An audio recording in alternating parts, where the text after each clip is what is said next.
स्वागत है आपका हमारे चैनल पर। मैं हूं आपके साथ शिप्रा सैनी। महाराष्ट्र में वसूली गैंग पर सीबीआई का एक्शन शुरू हो गया है।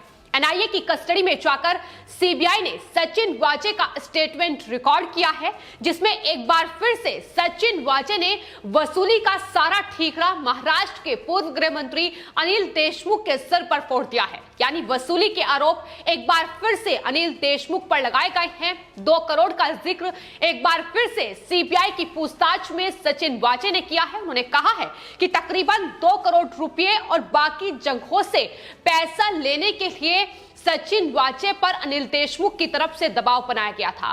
तो सचिन वाजे की चिट्ठी सामने आने के बाद जिस तरीके से बड़ा खुलासा हुआ था कि दरअसल महाराष्ट्र के ट्रांसपोर्ट मिनिस्टर अनिल परब और साथ ही डिप्टी सीएम अजीत पवार ने भी वसूली कराई है सचिन वाजे से।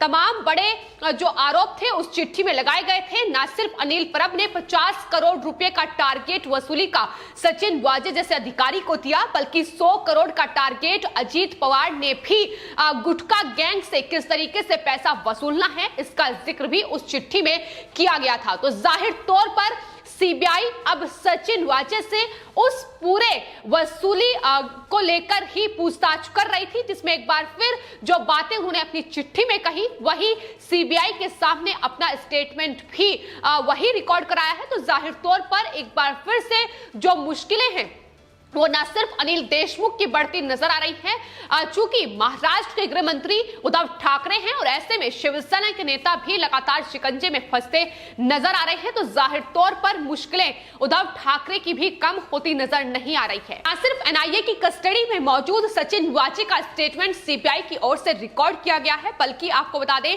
इसके अलावा एसीपी पाटिल, जिसका जिक्र मुंबई के पूर्व पुलिस कमिश्नर परमवीर सिंह ने अपनी चिट्ठी में किया था, उनका बयान भी सीबीआई ने दर्ज किया है। इसके अलावा जयश्री पाटिल, जिन्होंने बॉम्बे हाई कोर्ट में याचिका परमवीर सिंह की चिट्ठी को लेकर दायर की थी और सीबीआई जांच की आदेश की मांग की गई थी, उनका रिकॉर्ड भी सीबीआई ने दर्ज किया है। साथ ही जो मुख्य शिकायतकर्ता है यानी परमवीर सिंह, उनका स्टेटमेंट भी सीबीआई रिकॉर्ड कर चुकी है। तो जाहिर तौर पर एक्शन की शुरुआत अब लगातार महाराष्ट्र में नजर आ रही है। जिस तरीके से सीबीआई हर उस शख्स से पूछताछ कर रही है जिसका जिक्र परमवीर सिंह की चिट्ठी में है, इसके अलावा सचिन वाजे की जो चिट्ठी सामने आई है उसके बाद भी सीबीआई अब एक्शन लेती नजर आ रही है। न सिर्फ आने वाले वक्त में अनिल देशमुख महाराष्ट्र के पूर्व गृह मंत्री से पूछताछ हो सकती है, बल्कि शिकंजा अनिल परब और अजीत पवार पर भी कसा जा सकता है। तो फिलहाल आपको बता दें वसूली गैंग के जो सूत्रधार हैं उनसे तो सीबीआई पूछताछ कर ही रही है, लेकिन जिन लोगों का इस्तेमाल करके ये वसूली रैकेट चलाया गया महाराष्ट्र में, उन लोगों पर भी शिकंजा लगातार कसा जा रहा है। परमवीर सिंह ने अपनी चिट्ठी में इस पूरे वसूली कांड का खुलासा किया था, उनसे सीबीआई पूछताछ कर चुकी है और उनके बयानों के आधार पर ही अब लगातार इस पूरे केस की जांच आगे बढ़ रही है। आपको बता दें हाल ही में बॉम्बे हाई कोर्ट ने जयश्री पाटिल की याचिका पर सुनवाई करते हुए सीबीआई जांच के आदेश वसूली कांड को लेकर दिए थे और यह कहा था कि दरअसल मुंबई पुलिस इस पूरे मामले की निष्पक्ष जांच नहीं कर सकती है, चूंकि यह पूरा मामला महाराष्ट्र के गृह मंत्री इस पूरे मामले में लिप्त है। ऐसे में यह जांच सीबीआई करे, जिसके बाद 15 दिन की शुरुआती जांच की जो रिपोर्ट है वो कोर्ट को सौंपने के आदेश भी कोर्ट की तरफ से दिए गए हैं। तो जाहिर तौर पर इस 15 दिन में सीबीआई आखिर किन लोगों से और किस तरीके से पूछताछ करेगी, क्या कुछ निकलकर सामने आएगा, ये बेहद अहम होगा, चूंकि इन 15 दिन के स्टेटमेंट रिकॉर्ड के बाद ही सीबीआई इस पूरे मामले में एफआईआर दर्ज कर पाएगी। वो देख पाएगी कि आखिर इस पूरे मामले में एफआईआर दर्ज करनी है या नहीं।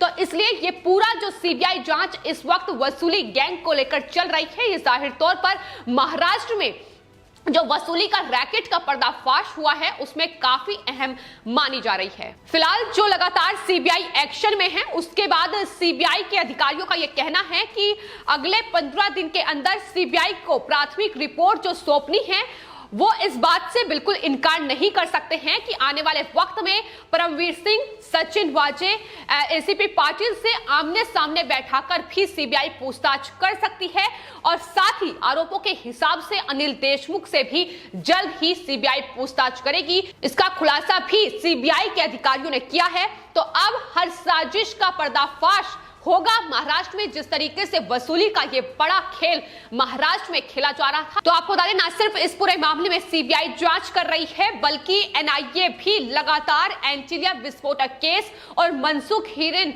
मर्डर केस में जांच कर रही है। तमाम अहम सबूतों को खंगालने की कोशिश एनआईए की तरफ से भी जारी है और यही वजह है कि अब शिकंजा जो है सचिन वाजे से पूछताछ के बाद एनकाउंटर स्पेशलिस्ट प्रदीप शर्मा पर कसा गया है।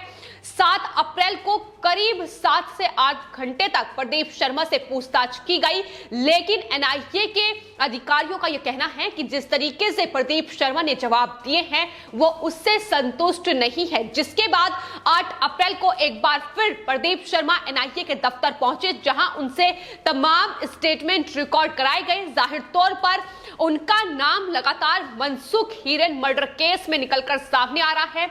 जिलेटिन की छड़ें उनके द्वारा लाई गई थी, ये खुलासा पहले ही सचिन वाजे एनआईए की पूछताछ में कर चुके हैं। इसके अलावा मनसुख हिरेन से जब सचिन वाजे की मुलाकात हुई थी उस वक्त प्रदीप शर्मा उनके साथ गाड़ी में मौजूद थे। तो ये तमाम अहम एंगल हैं जो इस पूरे मामले पर निकलकर सामने आ रहे हैं। लेकिन फिलहाल महाराष्ट्र में एंटीलिया विस्फोटक केस, उसके बाद मनसुख हिरेन मर्डर केस और वसूली गैंग का जो पर्दाफाश लगातार महाराष्ट्र में हो रहा है, उसमें शिवसेना के ये तमाम करीबी कह सकते हैं जिस तरीके से इनका नाम सामने आ रहा है, तो जाहिर तौर पर उद्धव ठाकरे की मुश्किलें लगातार बढ़ती नजर आ रही हैं। बात अगर सचिन वाजे की जाए तो शिवसेना के प्रवक्ता जाहिर तौर पर रह चुके हैं। इसके बाद अगर प्रदीप शर्मा की बात की जाए तो प्रदीप शर्मा भी 2019 में नाला सोपारा से शिवसेना के टिकट पर चुनाव लड़ चुके हैं। तो जाहिर तौर पर ये तमाम वो लोग हैं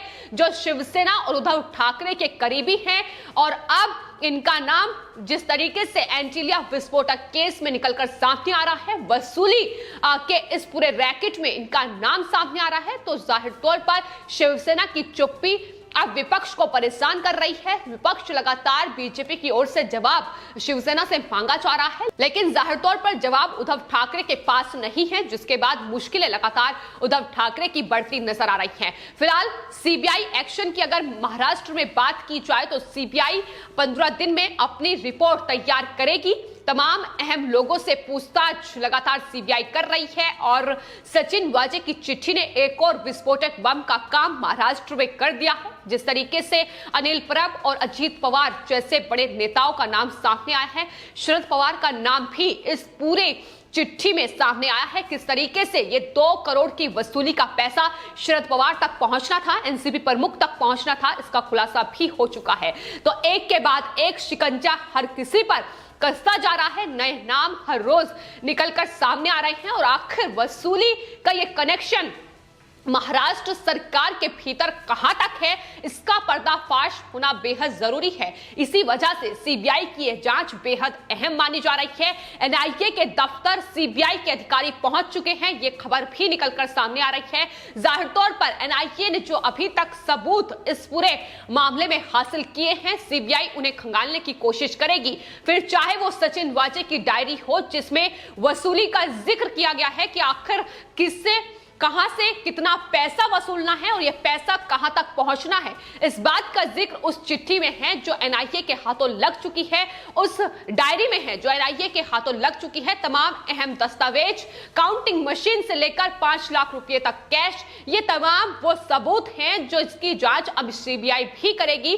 सीबीआई एक केंद्रीय जांच एजेंसी जो लगातार वसूली गैंग का पर्दाफाश अब महाराष्ट्र में करती नजर आ रही है। जिस तरीके से पूछताछ हो रही है, लेकिन अहम यह होगा कि आखिर सचिन वाजे ने जो स्टेटमेंट रिकॉर्ड कराया है उसके बाद जब पूछताछ अनिल देशमुख से होगी तो उसमें आखिर क्या कुछ निकलकर सामने आएगा, क्या खुलासा अनिल देशमुख अब आने वाले वक्त में करेंगे, इस पर सबकी नजरें टिकी हुई है। लेकिन फिलहाल सीबीआई केंद्रीय जांच एजेंसी और एनआईए राष्ट्रीय जांच एजेंसी लगातार जिस तरीके से महाराष्ट्र में अपना डेरा जमाए हुए हैं और लगातार सचिन वाजे से लेकर परमवीर सिंह, अनिल देशमुख से लेकर अब शिकंजा अजीत पवार पर कसा जाना है, तो आखिर यह नेता क्या कुछ अपना वसूली का खेल का पर्दाफाश महाराष्ट्र में करेंगे, यह देखना होगा। उद्धव ठाकरे आखिर अपनी चुप्पी कब तोड़ेंगे, यह सवाल लगातार बना हुआ है। लेकिन सीबीआई एक्शन में है और सीबीआई अब वसूली के इस खेल का पूरी तरीके से पर्दाफाश महाराष्ट्र में करती